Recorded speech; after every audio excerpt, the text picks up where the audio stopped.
Ayan tol, no? Ito yung ating karugtong nating video. So meron tayong napatay, isa kanina. Pero yung napatay natin ay wala nang napakita sa atin. Pero kahit ganun pa man, subukan pa rin natin sayurin itong area na ito. Baka meron pa tayong makita na kasamahanan. Kasi sa tingin ko parang kasamahan yun. Parang mga tauhan ni Maskara yung ating napatay.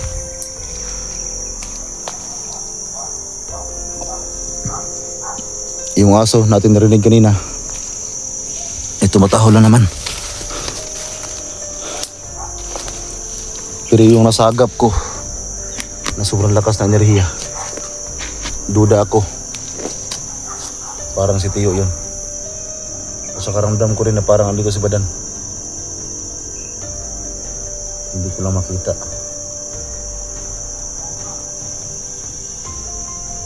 Sana magkita kami ni Badan ulit para lagi kami magkasama sa export. Kasi ang akala siguro ni Badan, hindi ko alam na yung tito ko ang nakapasok sa kanya. Pero hindi rin ako sure kasi lagi naman nagsasama si Ama at saka si Tito nung nagpunta sila sa mga libing nila.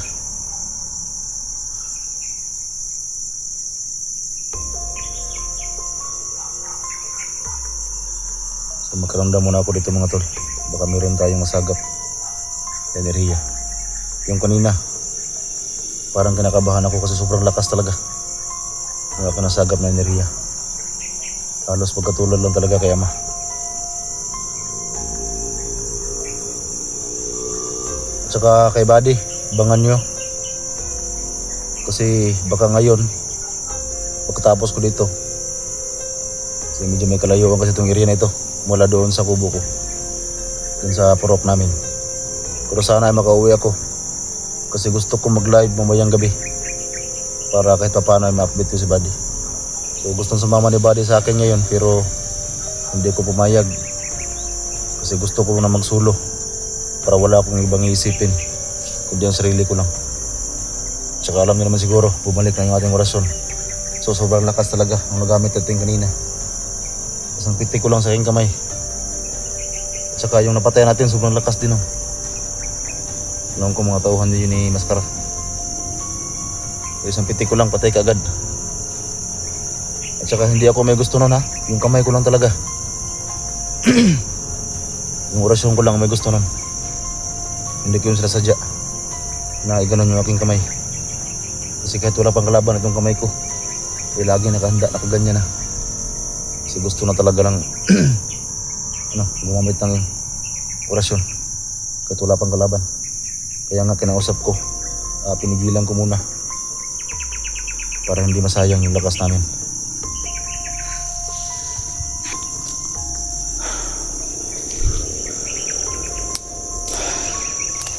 So dito banda, napakasukal na. Sukal lang natin maghanap ng pwedeng madaanan. Kasi sobrang laki ng mga kanal pala dito. Pwede kang mahulog dito pag hindi mo talaga tingnan ng mabuti yung daraanan.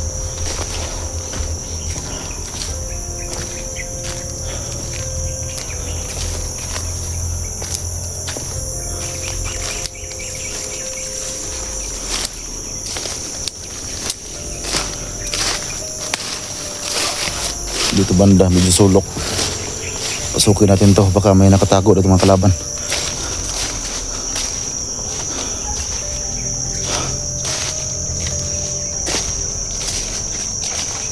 Gusto kong masagap ulit yung ating nasagap kunihan na enerhiya, sobrang lakas. So gusto kong alamin kung sino talaga yun. Kasi nung nasagap ko, yung enerhiya na yun, halos magkatulad talaga kay Ama. Tsaka gusto kong siguruhin kung si Tito ba talaga yun. Kasi ayaw kong makasagap na ganun kalakas ang enerhiya na kalaban natin. Eh baka mapano pa tayo. Kaya gusto kong siguruhin kung sino yun.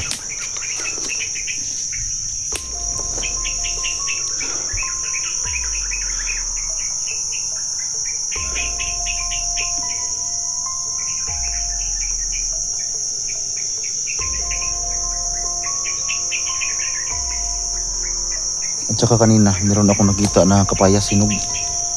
So, subukan ko ulit hanapin yun. Baka makita pa natin. Kasi, nakaramdam na ako ng gutom.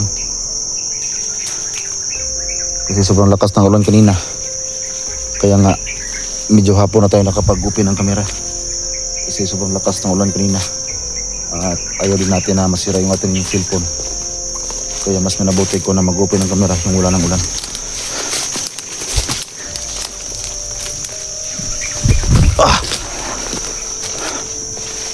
So balikan ko yung aking dinaanan kanina para makakain din tayo kahit papano. Alam niyo naman mga tol, sobrang hirap ng buhay ko ngayon. Grabe talaga tol. Yung anak ko maliit, wala ng gatas. Buti na lang talaga andyan si ama kahit papaano ay natulungan yung ating katawan na makarecover at saka makabalik yung ating orasyon. Ano yan? Nagano ng isda. Medyo malapas yung kasi ng kamay kasi. So ito mga tol, gusto ko lang sabihin sa inyo na pagpira na talaga ang pinag-usapan ay sobrang hirap po talaga dyan.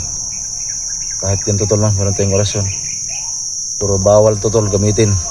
Gusto ko lang sabihin sa inyo, bawal tong gamitin sa mga masasamang gawain. Hindi to epekto. Pwede kang iwan ang orasyon mo, agimat mo kapag ginamit mo to sa masasama. Ang purpose lang talaga ng mga orasyon namin mabubuting kulto ay gamitin sa mabuti. Kasi pag ginamit ito sa masama, pwede kang iwan ito at pwede kang patayin ito ng orasyon mo mismo. Kasi pag ginamit ko to sa masama, hindi mahirap hanapin ang pira pag gamitin ito sa masama. Pero darating ang araw na pag ginamit mo ito sa masama, yung orasyon mo mismo ang papatay sa'yo. Kaya hanggat meron kang ganito, kailangan mong ingatan at gamitin sa mabuti. So yan tol, meron kami mga orasyon pero gusto ko lang ibalik yung aking nasabi kanina na pagpira yung inuusapan. Sobrang hirap talaga kami. Kaya sobrang hirap ay lumalaban pa rin kami. Alam niyo naman siguro, medyo marami na kami ngayon sa tubo ko. Magdalawa akong anak, andun din si Buddy, andun si Amira. Kaya gusto ko rin si Buddy mag-vlog para kahit paano ay makatulong din siya. Kasi hindi pa siya pwede magtrabaho, sobrang bata pa, 14. Puti yung resulta si Buddy. Kaya sana ay maka-cellphone siya para kahit paano ay makapag-vlog din siya. So, kung napansin niyo mga tol, itong kamay ko halos nakabukaka lang kasi hindi ko yun sinasadya. Siya lang talaga may gusto niyan kasi sobrang ata talaga niya. Gusto niyang kumawala sa aking katawan. Buti at makausap lang natin. Sobrang salamat talaga kay ama kasi nakagawa talaga siya ng paraan. Kasi kung hindi pa siya nagpunta sa altar na bato, kinausap niya ako kasi naisip niya nung pagpunta niya roon sa bato ay lumakas yung kanyang katawan kasi nga doon siya nagpalakas. Kaya simula noon naisip niya na baka pwede rin doon niya ibalik yung aking mga orasyon. So hindi nga siya nagkamali, nagkatotoo. Nung pag-apoy doon sa bato, doon na pumasok at naibalik niya sa akin yung aking matagal nang nawala na orasyon. Akalain niyo mga tol, siguro sobra 1 taon siguro na nawala sa akin itong aking orasyon. So buti lang talaga andyan si ama kasi pag wala si ama, kung hindi siya nakapasok sa aking katawan, siguro matagal akong patay ngayon. Kasi alam niyo naman yung mga nangyari sa akin, nabaril ako. Nabaril ako ni Commander Badang at sakto nakapasok pa siya bago ko natamaan. Kaya yun, nagpanggap siya, napatayan ako para umalis si Badang. At hindi niya nakalain na si Ama nakapasok na pala sa aking katawan. Alam ko marami nakita sa video na yun. Nung naisahan ako ni Commander Badang, niratratan ako ng Armalite. Relax ka lang muna, huwag ka munang atat. Gusto ko muna makarelax sa aking kamay. Wala pa tayong kalaban. Yan, relax lang muna. Relax lang, kasi parang nangalay yung kamay ko. Gusto ko makapag-relax para... Yan, ganyan lang. Relax ka lang muna. Huwag ka mag-alala, magagamit din kita. Nagpasalamat niya ako sa'yo na bumalik ka na sa aking katawan para meron na akong pandepensa. Kaya kung pwede lang ngayon, wala pang kalaban, mag-relax muna. Kasi maghanap na tayo ng ano. Alam mo naman siguro, may nakita tayo kanina na kapayas. At saka ito na nga mga tolo. Ito na. Sabi ko na nga ba, dito lang ito makita.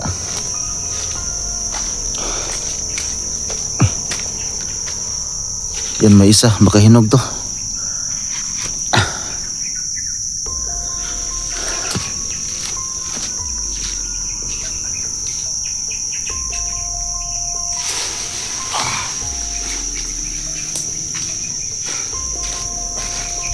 Ang bilis talaga mag-ano ng kamay ko, tol. Medyo nabitin ako sa galaw pero hindi ko na malaya na nakuha ko pala nung nahulog. Siguro yung orasyon ko ang may gawa nun. So ito na, kakain muna tayo. So nagutom ako. Abutan natin ng gutom dito. So ito makalala mga tol, no? Kasi itong orasyon ko ngayon ay sobrang alerto talaga. Wala pang kalaban pero gumagalaw na. Bukaan tayo mga tol, sobrang gutom na. Buti may nakita tayong kapayas. Dandahan lang, baka mabasag. Dandahan lang. Grabe tol. Hindi pa ako gumalaw pero naano na oh. Nilata yung kapayas. Relax lang, dandahan lang. Kasi hindi na tayo makain to. Yan, ganyan lang. Ito, magmuka itong ano. Ito, magbuka itong tinughong. Ang gandahan lang. Bakit lakasan ba? Yan, ganyan lang. Hindi pa nga ako gumalaw, tol. Yung kamay ko lang talaga yung gumalaw. Sobrang atat kasi ng orasyon ko. Yan, ganyan lang, galaw. Kasi masayang. Baka masama yung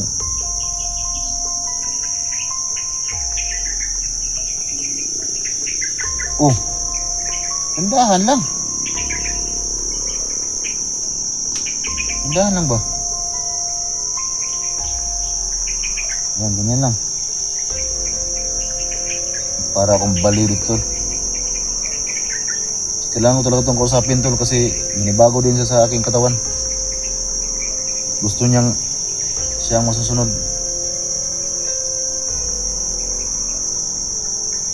Kailangan talaga magkaisa tayo. Alam ko naman na nanibago ka rin. Pati ako nga, nanibago din ako sa'yo. Akalain mo, mahigit sang taon tayo hindi nagsama. Ganyan lang, smooth lang yung galaw ba?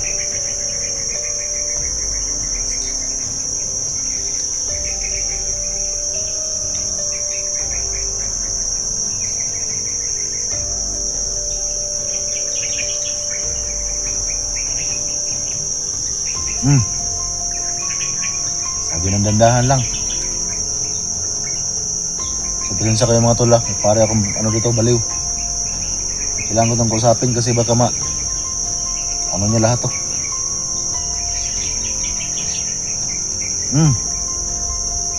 Dandahan lang ba?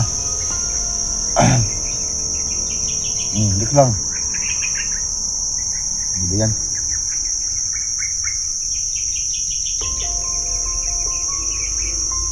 Ang gawin mo kasi, ano lang, dapat makiramdam ko lang sa aking katawan. Kasi dahil kanina, lagi kang nakaganyan, nangalay yung kamay ko. Kaya relax lang muna, huwag kang mag-alala. Kasi sa ngayon lang yan, nanibago ka lang sa akin. Kung nanibago ka, mas nanibago din ang katawan. Kaya relax lang muna. So, kumakain tayo. Kung nagutom na yung katawan na pinasukan mo.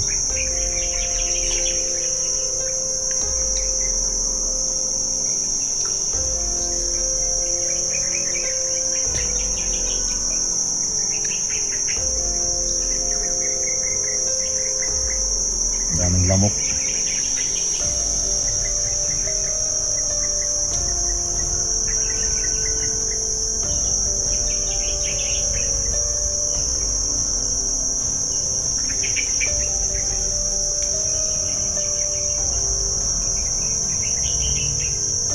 Ganyan lang ba? Relax lang. Para hindi masayang yung ating pagkain.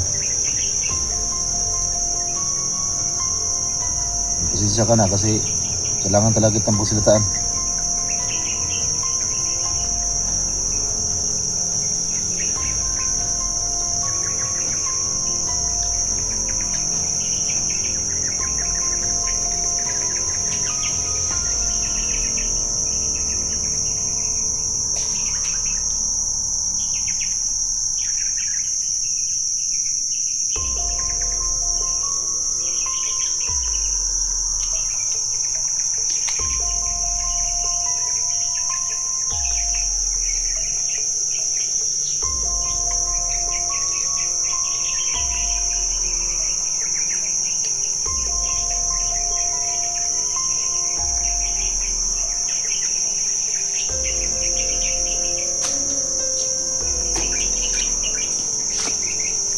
Salamat nakakain tayo tol.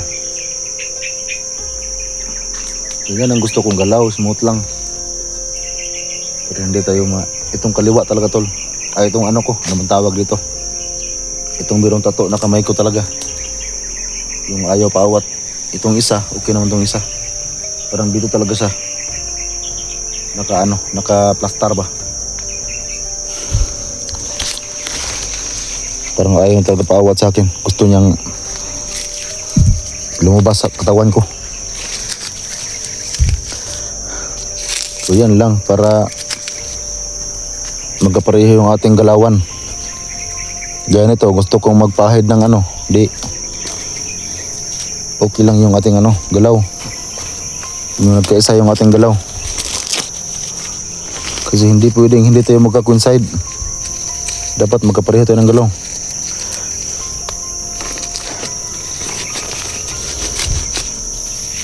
Yan to, nakakain na tayo ng kapayas. Ito sa Tagalog, papaya.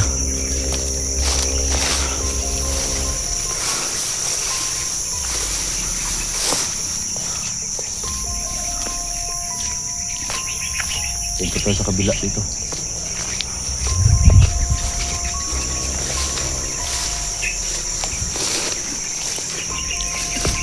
Ramdam mo talaga tol, may kasama pa yung ating napatay kanina.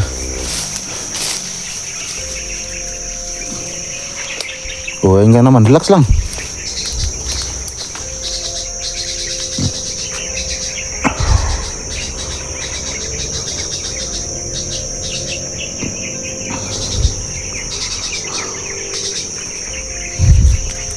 Sobrang alert talaga tol. Sobrang alert ng ating orasyon. May tubig tol. Yan siguro yung kanyang tinuturo. Kasi may tubig may plastic. Kaya pala dagang alerto ka kasi meron kang huwag mong agoy ka. Huwag mong anuhin. Grabe to, sobrang lakas. Halos pumutok yung normal lang. Pastilan. Relax lang. Puputok yan. May pa tolo. May konti pang naiwan. Relax mo. Sige, kalaban. Lirto na kayo ka. Buksan natin to. Kasi may konting tubig basta ito ang kamatuto kayo. Hurot dayon.